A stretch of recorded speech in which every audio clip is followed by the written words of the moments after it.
कबीर साहब ने तो कहा है कि सांच बराबर तप नहीं। बात तो बड़ी सरल है, कहने में सरल, लिखने में सरल, पढ़ने में सरल, सुनने में सरल, लेकिन इसको अमल करो तो बड़ी कठिनाइयां पैदा हो जाती।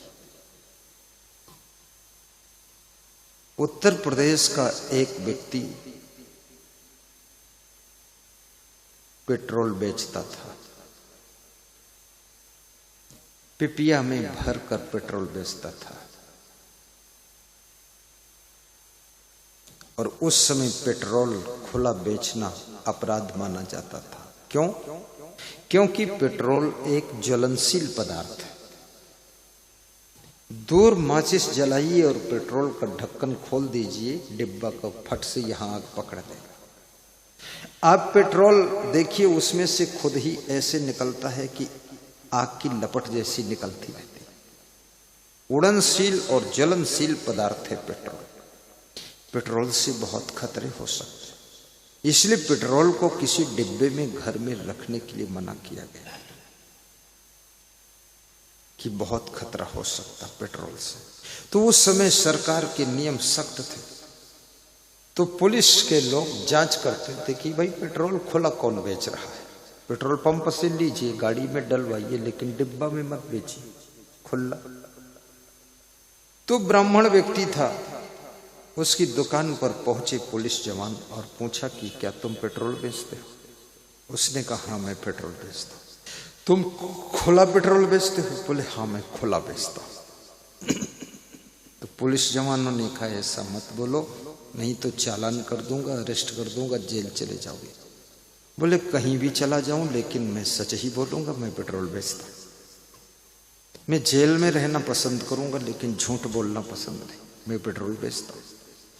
तो पुलिस जवानों ने कहा कि अभी भी बयान बदल दो। पुलिस वाले भी दयालु होते हैं, दया आ गई। अरे 2-4-10 लीटर बेचता भी है तो क्या फर्क, इसको चालान करो, जेल डालो, थाने में ले चलो, झंझट परेशान हो जाएगा, परिवार के बच्चे क्या करेंगे। दया आ गई।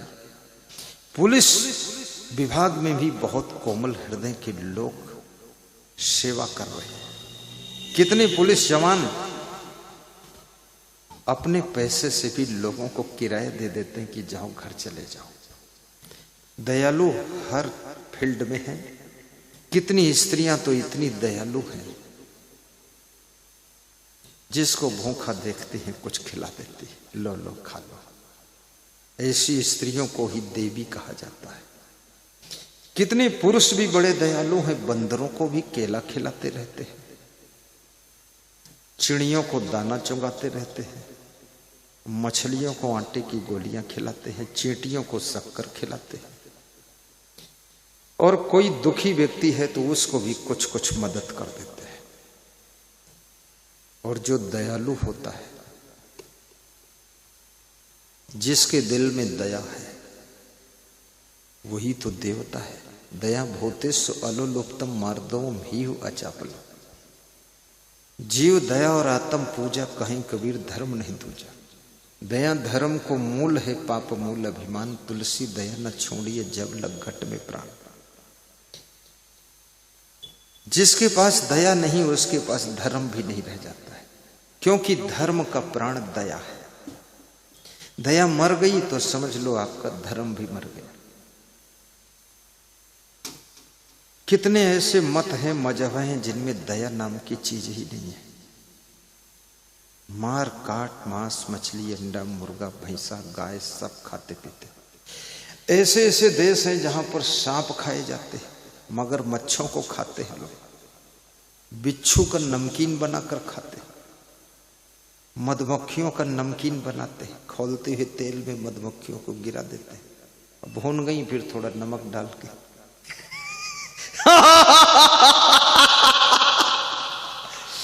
इसका मतलब ये नहीं कि कल तुम भी नमकीन बनाओ मधुमक्खियों का। ये जो करते हैं लोगों को बता रहा हूं, बड़ी खतरनाक बातें। लेकिन दया के मामले में सबसे आगे है हिंदू धर्म और जैन धर्म। जैन धर्म तो अति दया का रूप है और हिंदू धर्म शुद्ध दया का पालन करता है। इसलिए हिंदुओं में कितने लोग शुद्ध शाकाहारी मिलेंगे, लेकिन इस्लाम धर्म में ऐसी दया नहीं करते हैं। 99% मांसाहारी। चलो पशुओं पर उनको दया नहीं, लेकिन उनको मनुष्यों पर भी दया नहीं। यदि आप हिंदू हो तो तुम पर दया नहीं, सिख ईसाई हो तो दया नहीं, उनको केवल अपने मजहब पर दया है। वो भी मुस्लिम शासकों ने अपने पिता को भी जेल में डाला है,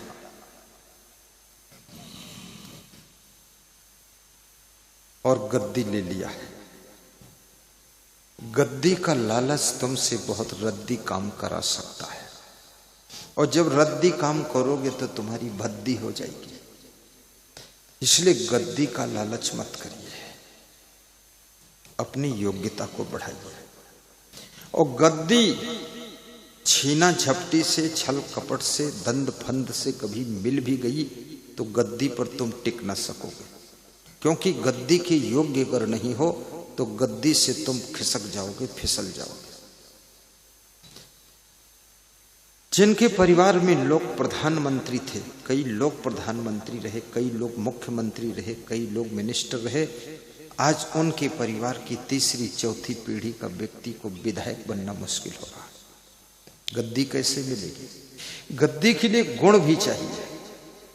और याद रखना, जहां पर परंपरा के हिसाब से गद्दी मिलती है, वहां गद्दी पर हमेशा मूर्ख भी बैठ जाता है कि इनका बेटा गद्दी पर रहेगा, बेटे का बेटा गद्दी पर रहेगा, बेटे के बेटे के बेटे के बेटा गद्दी पर रहेगा, तो उन्हीं बेटे के बेटा में कोई बेटा मूर्ख पैदा हो जाएगा, वो गद्दी पर बैठ जाएगा और गद्दी को रद्दी कर देगा, उसकी भी भद्दी हो जाएगी, सारा नरक हो जाएगा। इसलिए योग्य आदमी को बैठना चाहिए। और बुद्धि, रिद्धि सिद्धि, बुद्धि समृद्धि शुद्धि, इसका रिश्ता किसी के धनवान होने से नहीं, किसी के पूर्वज क्या करते थे उससे तुम्हारी बुद्धि का कोई कनेक्शन, रिलेशन नहीं। बुद्धिमान से बुद्धिमान माँ बाप के पुत्र अल्प बुद्धि के जन्म ले लेते हैं, और कम बुद्धि के माँ बाप की संतान भी महाबुद्धिमान भी जन्म ले लेती है। कभी कभी कुछ समय का भी फेर है।